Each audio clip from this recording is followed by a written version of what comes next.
Hello dear student, आप सभी का संसिद्धि एक विजय रथ यूट्यूब चैनल पे स्वागत है।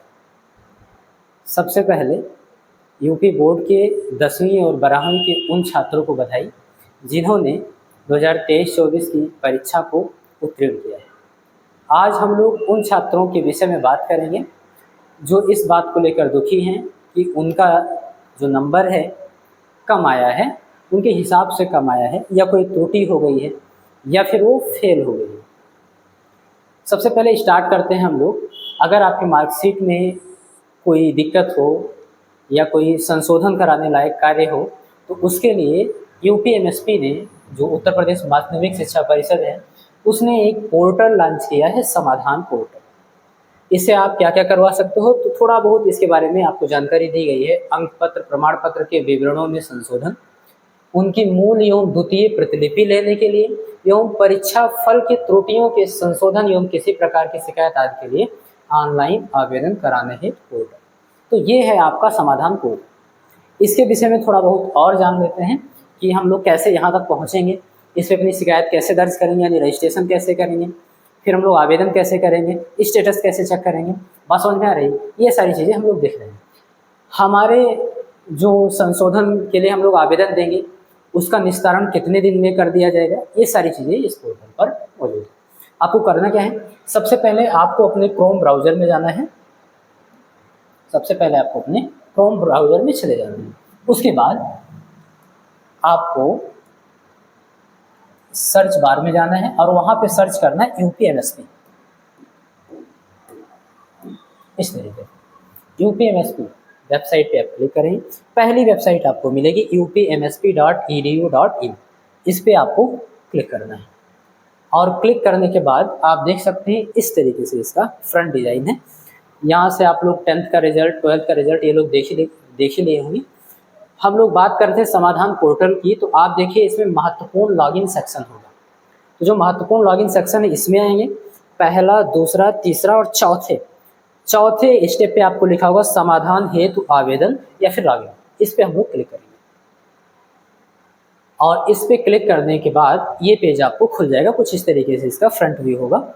समाधान पोर्टल, इसके बारे में आपको लिखा है। और यहाँ पर देखिए, यहाँ से हम लोग ऑनलाइन पंजीकरण कर सकते हैं, यानी कि रजिस्ट्रेशन कर सकते हैं। रजिस्ट्रेशन के लिए करना क्या है, आपको इस पर क्लिक करना है और इस पर क्लिक करने के बाद आपको 10 डिजिट का मोबाइल नंबर डालना है। उसके बाद ईमेल आईडी डालनी है और उसके बाद सेंड ओटीपी करना होगा। ओटीपी आएगा, आप लोग डालोगे, सबमिट करोगे तो यहाँ से जनरेट होगा यूजर आईडी। यूजर आईडी के बाद आपको यहाँ पे लॉगिन, ऑनलाइन आवेदन करें, यहाँ पे लॉगिन लिखा है, इस पर क्लिक करना है। ऑनलाइन आवेदन करें, इस पर क्लिक करना है। इस पर क्लिक करेंगे तो आप अपना यहाँ पे यूजर आईडी नंबर डालेंगे। उसके बाद पासवर्ड डालेंगे, जो भी आपने पासवर्ड बना के रखा है, और फिर यहाँ पे इंटर सिक्योरिटी कोड, ये जो सिक्योरिटी कोड दिया है इसको डालेंगे। अगर ये पढ़ने में दिक्कत हो रहा है तो आप यहाँ से रिलोड करके बदल सकते हो, दूसरा सिक्योरिटी कोड आ जाएगा। और दूसरी चीज़, आपको लगता है कि आपने पासवर्ड खो दिया है या आप पासवर्ड भूल गए हैं, तो यहाँ से आप अपने पासवर्ड को रिकवर कर सकते हैं। Click here to recover password, यहाँ पे आपको करना है। ठीक है, जैसे आप इस पर क्लिक करेंगे तो इस पर यूजर आईडी, सुरक्षा कोड पूछेगा, डालेंगे, सेंड ओटीपी करेंगे, मोबाइल नंबर या ईमेल आईडी पे ओटीपी आएगा, सबमिट करेंगे तो आपको मिल जाएगा। बात समझ में आ रही है? ओके। तो यहाँ से आप लोग क्या करेंगे, लॉगिन करेंगे। लॉगिन करने के बाद में जो ज़रूरी चीज़ें मांगी गई होंगी उसको सबमिट, फिल करेंगे और फिर सबमिट कर देंगे तो आपका आवेदन हो जाएगा। और उसके बाद आप अपने आवेदन की स्थिति को चेक कर सकते हैं। यहाँ से कार्यवाही की स्थिति, आवेदन की स्थिति जाने, इस पर क्लिक करेंगे। वही यूजर आईडी, पासवर्ड डालेंगे, सिक्योरिटी कोड डालेंगे, लॉगिन करेंगे तो वहाँ पे आपको स्टेटस दिखाएगा कि क्या स्थिति है आपके आवेदन की। अच्छा, अब बात कर लेते हैं हम लोग, अगर आवेदन करेंगे तो कितने समय सीमा में उसका निस्तारण होगा, वो यहाँ पे दे दिया गया है। विभिन्न सेवाएं एवं उनके निस्तारण की समय सीमा आप लोग वेबसाइट पे जाके पढ़ लीजिएगा। जैसे मूल प्रमाण पत्र जारी करना 30 दिन, प्रमाण पत्र की द्वितीय प्रतिलिपि जारी करना 30 दिन, और मूल अंक पत्र जारी करना 15 कार्य दिवस। इस तरीके से आपको दे दिया गया है। ये 13 चीज़ें दी गई हैं, इसको आप पढ़ लीजिएगा आराम से। और अधिक जानकारी चाहिए आपको समाधान के अंतर्गत प्रदान की जाने वाली सेवाओं से संबंधित जानकारी, तो आप इस सेक्शन में आके देख सकते हैं। 1, 2, 3, 4 दिया है, इसमें जो समाधान के अंतर्गत दी जाने वाली सेवाओं के संबंध में समान रूप से पूछे जाने वाले प्रश्न यहाँ पे क्लिक करके अपना जान सकते हैं। बात समझ आ रही है? तो ये था आपका समाधान पोर्टल। अब हम लोग बात कर लेते हैं उन बच्चों की जिन बच्चों को लगता है कि उनके जो अंक मिले हैं वो बहुत कम आ गए हैं, उन्होंने बढ़िया से लिख रखे थे और सारी चीज़ें जो उनके गुरुजी बताए थे या फिर जो वो सेल्फ स्टडी करते थे, उन्होंने बढ़िया प्रदर्शन किया था परीक्षा में, लेकिन उनका रिजल्ट खराब आ गया। उनके लिए क्या हो सकता है? तो उनके लिए एक ऑप्शन ये है कि वो स्क्रूटनी भरें। क्या भरेंगे? स्क्रूटनी भरेंगे। देखिए, यूपी बोर्ड स्क्रूटनी 2024, क्या आपके भी यूपी बोर्ड में नंबर हैं कम? तो जाने कैसे करें स्क्रूटनी के लिए आवेदन। स्क्रूटनी क्या होता है उसके बारे में सबसे पहले हम लोग जानते हैं। यहाँ पे लिखा गया है, कुछ जानकारी दी गई है कि उत्तर प्रदेश माध्यमिक शिक्षा बोर्ड जो यूपीएमएसपी ने 20 अप्रैल 2024 को परीक्षा के परिणाम जारी कर दिए हैं। जो छात्र यूपी बोर्ड हाई स्कूल और इंटर 2024 की परीक्षा में सफल नहीं हुए हैं या फिर अपने परिणाम से संतुष्ट नहीं हैं, वह स्क्रूटनी के लिए आवेदन कर सकते हैं। स्क्रूटनी उन सभी छात्रों के लिए आयोजित हो रही है जो विद्यार्थी 1 या 2 विषयों में फेल हुए हैं। वह अंकों की जांच, सत्यापन या पुनः गणना का अनुरोध के लिए स्क्रूटनी करवा सकते हैं। ये चीज़ आप इसके लिए करवा सकते हैं। तो ये था आपके स्क्रूटनी के लिए थोड़ा बहुत जानकारी कि स्क्रूटनी होता क्या है। बात समझ में आ रही है? आगे चलते हैं और हम लोग इसके बारे में और महत्वपूर्ण बातें देखते हैं। जैसे यूपी बोर्ड स्क्रूटनी और रीचेकिंग याद रखने योग्य महत्वपूर्ण बिंदु, इसके बारे में हम लोग याद रखने हैं कि महत्वपूर्ण बिंदु देखेंगे। सॉरी, देखिए, स्क्रूटनी या रीचेकिंग दोनों एक ही चीज़ है। प्रक्रिया के संबंध में बोर्ड द्वारा दिए गए दिशा निर्देशों और निर्देशों की सावधानी पूर्वक समीक्षा करना सुनिश्चित करें। जो निर्देश देता है अभी जारी करेगा, हम लोग उसका नोटिफिकेशन जल्दी देंगे आपको, उसकी समीक्षा आप जरूर सुनिश्चित करिए। उसके बाद अपना आवेदन जमा करने की समय सीमा पर पूरा ध्यान दें, क्योंकि देर से आवेदन स्वीकार नहीं किया जा सकता है। इस विषय पे बात कर लेते हैं, आप ध्यान दीजिएगा। समय से आपको आवेदन करना होगा और उसकी जो कॉपी होती है, हार्ड कॉपी जो होती है, वो आपको क्षेत्रीय डाक द्वारा पोस्ट करना होगा अपने क्षेत्रीय कार्यालय को। अभी हम बात कर लेते हैं हमारा क्षेत्रीय कार्यालय कौन सा है, कैसे पता चलेगा कौन सा है, ये चीज़, ठीक है। तो समय सीमा को बहुत विशेष रूप से आपको ध्यान में रखना है और इसके लिए आपको ज़रूरी है कि समय समय पर आप वेबसाइट पे बने रहिए। कौन से वेबसाइट पे? UPMSP, इस वेबसाइट पे बने रहिए, चेक करते रहिए।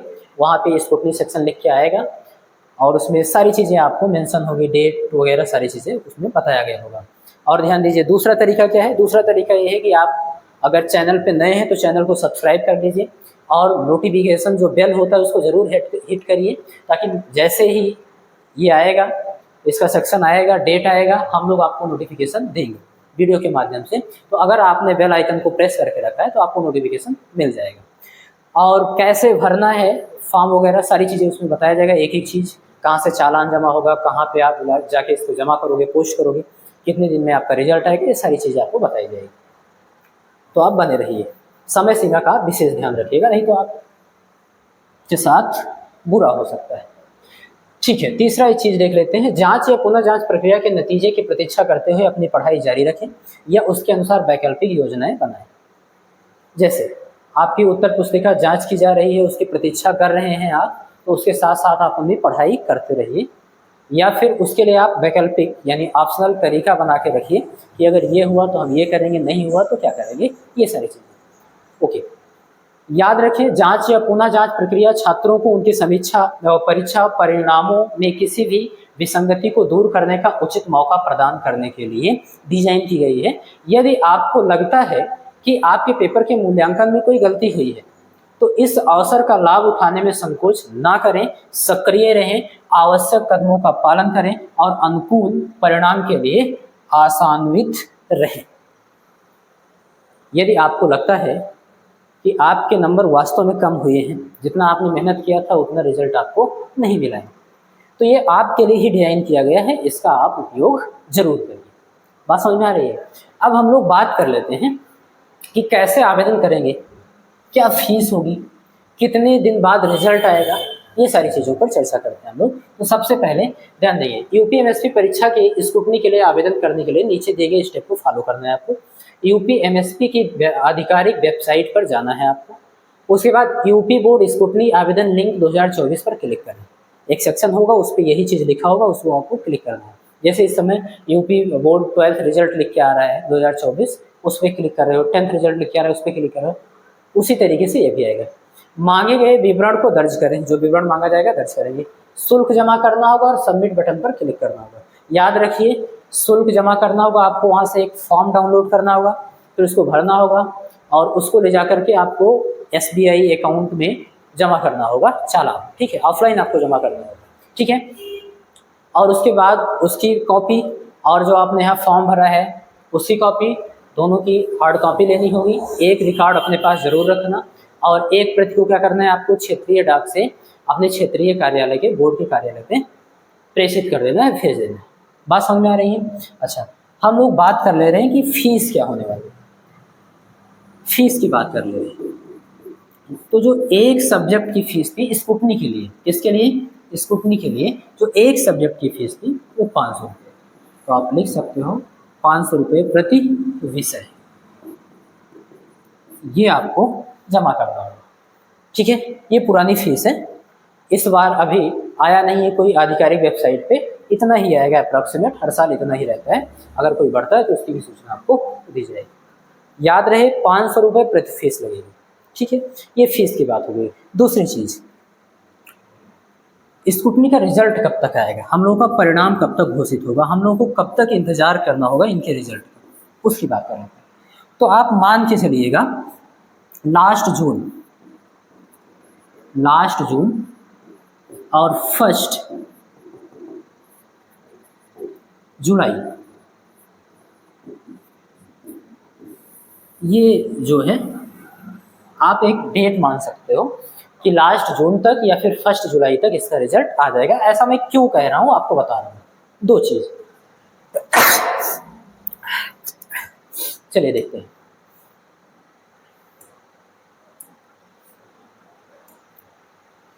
चलो ध्यान देंगे,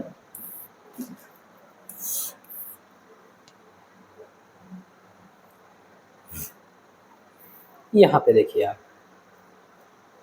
आपको दिख रहा होगा, यहाँ पे दिया गया है scrutiny result high school exam 2023, scrutiny result inter exam 2023। इन सबकी जो रिजल्ट आई है वो कब आया है? 6/7/2023, 6/7/2023। अब एक बात ध्यान देने योग्य यहाँ पे ये है कि आप सभी जानते हो जो पिछले साल का 23 का जो रिजल्ट प्रकाशित किया गया था वो 25 को किया गया था, 25 अप्रैल को प्रकाशित कर दिया गया था वेबसाइट पे। बात समझ में आ रही है? 25 अप्रैल को रिजल्ट आया था और स्क्रूटनी का रिजल्ट कब आया? 6/7, 6/7 का मतलब 6 जुलाई को, हाई स्कूल का भी और इंटर का भी 6 जुलाई को स्क्रूटनी का रिजल्ट आ गया। तो आप इस बार भी मान के चल सकते हो कि हम लोगों का जो रिजल्ट आया है वो 20 अप्रैल को आया है, तो हम लोगों का स्क्रूटनी रिजल्ट भी उसी के आसपास यानी जून लास्ट या जुलाई 1 तक आ जाएगा। एक तो बात ये होगी। दूसरी चीज, हम लोगों का रीजन क्या है, हम लोगों का क्षेत्र क्या है, उस पर बात कर लेते हैं।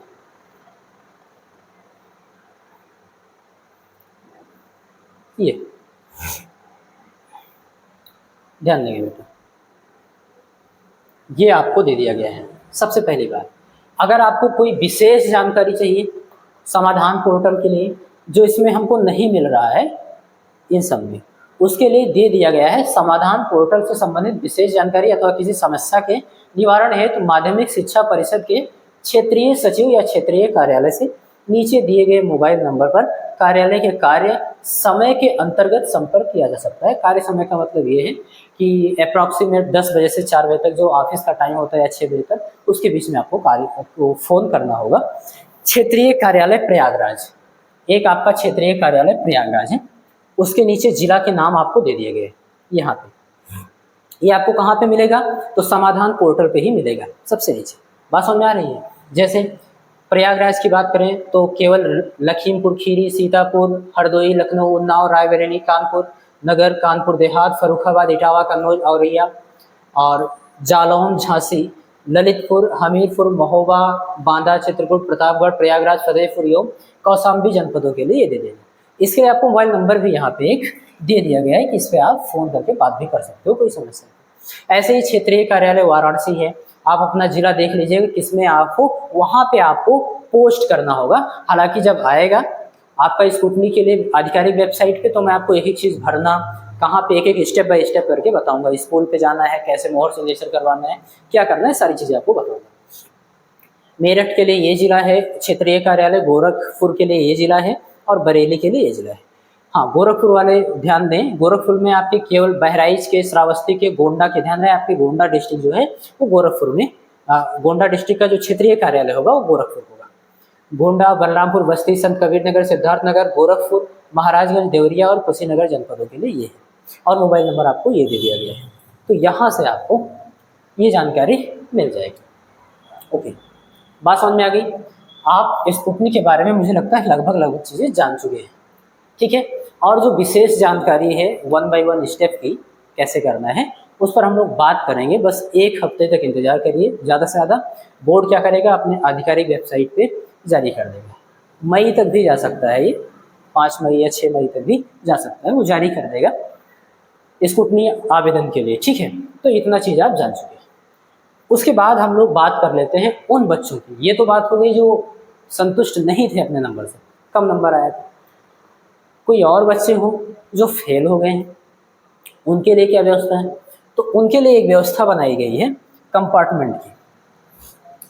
उनके लिए एक व्यवस्था बनाई गई है कंपार्टमेंट की, उसके बारे में हम लोग समझेंगे कि यूपीएमएसपी कंपार्टमेंट एग्जाम को लेकर क्या है जानकारी। अभी के लिए जानकारी क्या है कंपार्टमेंट, वो आपको बता दें, फिर बताते हैं क्या होता है। देखो, कंपार्टमेंट एग्जाम को लेकर जल्द ही नोटिफिकेशन जारी करेगा। कौन? यूपीएमएसपी जो बोर्ड है, ठीक है। ये छात्र इसकी जानकारी के लिए आधिकारिक वेबसाइट चेक कर सकते हैं। आधिकारिक वेबसाइट इसी पे जाएंगे .edu.in पे, इसकी आप चेक करते रहिएगा या फिर आप हमसे जुड़े रहिएगा। जिन छात्रों का कम नंबर आए हैं वह सभी परेशान ना हो, वह कंपार्टमेंट के लिए अप्लाई कर दोबारा एग्जाम दे सकते हैं। नोटिफिकेशन में फॉर्म भरने से लेकर आवेदन की तारीख, परीक्षा की तारीख, प्रक्रिया और फीस की पूरी जानकारी होगा। हम भी आपको इसके बारे में तुरंत बताएंगे जैसे ही नोटिफिकेशन जारी होता है। हालांकि छात्रों को कंपार्टमेंट की परीक्षा ध्यान से देना होगा ताकि वे पास हो सकें। छात्र इसके लिए अभी से उस विषय की तैयारी शुरू करें। अगर आप लोग को लगता है कि आप 2 सब्जेक्ट में फेल हुए, 1 सब्जेक्ट में फेल हुए, इस तरीके से कुछ, तो उस विषय की तैयारी आप अभी से स्टार्ट कर दीजिए। और जब भी आएगा उसमें आप फॉर्म भरिएगा और बढ़िया से आप परीक्षा दीजिएगा ताकि आप सफल हो सकें। ये चीज़ बताया गया इसमें। हम लोग बात कर लेते हैं कंपार्टमेंट परीक्षा के लिए कैसे आवेदन आपको करने हैं। सबसे पहले आपको आधिकारिक वेबसाइट upmsp.edu.in पर जाना है। यूपी बोर्ड 10वीं 12वीं कंपार्टमेंट लिंक पर क्लिक कर आप जानकारी दर्ज करेंगे। जैसे स्कूटनी का आता है लिंक, वैसे ही बॉक्स करके आएगा आपका कंपार्टमेंट का लिंक, उस पर आपको क्लिक करना होगा। यूपी बोर्ड 10वीं 12वीं कंपार्टमेंट का सब्जेक्ट चुनें, आपको किस सब्जेक्ट के लिए अप्लाई करना है वो चुनेंगे। आप वो फॉर्म भरें और फीस जमा करें। फॉर्म की एक कॉपी डाउनलोड कर अपने पास अवश्य रख लें, इसकी आपको ज़रूरत पड़ सकती है। अच्छा, अब हम लोग बात कर लेते हैं UP board compartment exam 2024 expected date क्या हो सकता है इसका, वो देख लेते हैं। ध्यान देंगे, एक आपको एक टेबल दिया गया है। पहली बात, UP board 10th 12th compartment 2024 application form कब आएगा। इसमें दे दिया गया आपको जो जानकारी है उसके अकॉर्डिंग कि फर्स्ट वीक ऑफ मई के पहले सप्ताह तक आपको मिल जाएगा ये सेक्शन यूपीएमएसपी वेबसाइट पर। अच्छा, UPMSP class 10th 12th compartment admit card कब तक आएगा वो डिक्लेयर किया जाएगा कि कब तक आएगा। और UP board 10th 12th compartment exam date 2024 ये भी आपको बताया जाएगा और रिजल्ट कब आएगा ये भी आपको बताया जाएगा। ये चीज़ होगी। हम लोग बात कर लेते हैं कि शुल्क कितना लगता है। देखिए बेटा, ये 17 मई 2023 की प्रकाशित की गई बात है। किसके द्वारा? जागरण जोश के द्वारा। उन्होंने लिखा है, क्या लिखा है उसकी बात कर लेते हैं। उन्होंने लिखा है UP board high school improvement व कंपार्टमेंट परीक्षा के लिए 256 रुपये शुल्क भरना होगा। ये पिछले साल का शुल्क है कितना बेटा? ₹256 किसके लिए? तो 10th के लिए। 10th के लिए ₹256 शुल्क थे। वहीं इंटरमीडिएट कंपार्टमेंट परीक्षा 2023 के लिए शुल्क कितना है? तो ₹306। ये बेटा 12th के लिए है, ₹306 निर्धारित किए गए। बात समझ में आ रही है? तो 10th का अगर आपको कंपार्टमेंट भरना है तो कितना फीस देना होगा? कितना फीस देना होगा? तो आप बताओगे ₹256 और 12th के लिए ₹306 पिछले साल। अगर इस बार होगा तो यही रहने वाला है या फिर थोड़ा बहुत इसमें अंतर आ सकता है, जैसे 300 किया जा सकता है, इसको 350 किया जा सकता है, इस तरीके से बहुत ज़्यादा अंतर नहीं होगा। तो फीस के लिए भी आपको यहाँ पे नोटिफिकेशन मिल गया है। आगे हम लोग बात कर लेते हैं। ये तो स्क्रूटनी तक का हो गया। बात समझ में आ रही है? ओके, तो आप फिर से हम लोग रिवाइज कर लेते हैं। अगर आपके अंक पत्र में कोई संशोधन संबंधी आपको कुछ जानकारी लेना है तो आप समाधान पोर्टल पे जाएंगे। अगर कोई त्रुटि लग रही है तो वहाँ पे आप रजिस्ट्रेशन करेंगे, आवेदन करेंगे और स्टेटस चेक करेंगे, संशोधन हो जाएगा। अगर आपको लगता है कि आपका नंबर कम आया है आपके हिसाब से तो उसके लिए स्क्रूटनी भरिएगा। सारी जानकारी आपको इस वीडियो में मिल ही चुकी है। अगर आप फेल हो चुके हैं तो आप कंपार्टमेंट भरिएगा। आपको परेशान होने की ज़रूरत नहीं है। आप मई के पहले सप्ताह तक वेट करिए। जैसे ही नोटिफिकेशन जारी होता है तो आप वेबसाइट पे बने रहिएगा, वहाँ पे भी आपको नोटिफिकेशन मिलेगा। अगर आपको डिटेल एनालिसिस चाहिए, उसका विश्लेषण चाहिए एक एक चीज़ का, तो आप हमारे साथ जुड़िए, हमारे चैनल को सब्सक्राइब करिए और नोटिफिकेशन बेल आइकन को जरूर हिट करिए।